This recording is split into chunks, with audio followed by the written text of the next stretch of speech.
Ensi ya Kenya Daktari William Ruto bono nigo atebire buna igagucha kwene kebuna obereka gwikirania amagendero aiga sense ya Kenya kagukwana akara akurire taro ya matukane sense Meria Coast ase constituency ya Nyali nigo mu president w'ensi ya Kenya Daktari William Ruto abakabateba buna nikara achie kwene kebuna muroberio OICT uyo urakonya basaye kwenyorere ni baiga sense ya Kenya obereka kugendera chekichicho nigateba buna nigagucha kuigora amagendero sense Meria Coast asemechi elio kwene kebuna bamenyi bense meyo nkonyora bari nibo ira bakonye kwegendereria President gakuri tare ya matukane asorogongorwa Mombasa ase abeire gakubwatania bamenyi benseme yani gachire matukuma kegoma yoko chora Hassan Joho amuna baraibande ba ODM kurwa ase chinsemo aiga sense ya Kenya.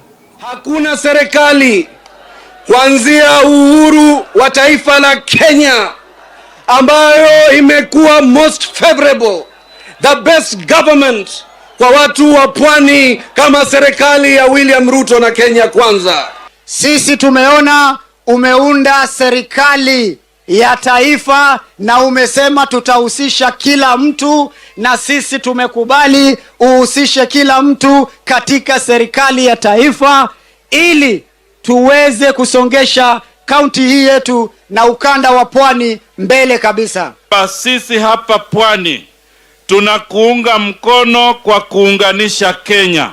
Tunaunga mkono umoja wa Kenya na tutaendeleza umoja wa pwani.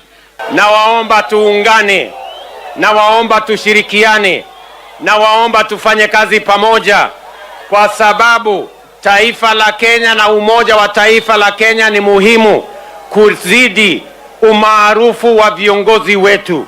Na waomba viongozi kwa unyenyekevu sote tuweze kufanya siasa kwa amani na tuweke wananchi kwa pamoja na tulenge yale mambo ambayo yatawafaidi hawa wananchi wetu. Watawapatia nafasi ya ajira, watawapatia nafasi ya biashara, ndio tuweze kuungana tuweze kupeleka taifa letu la Kenya.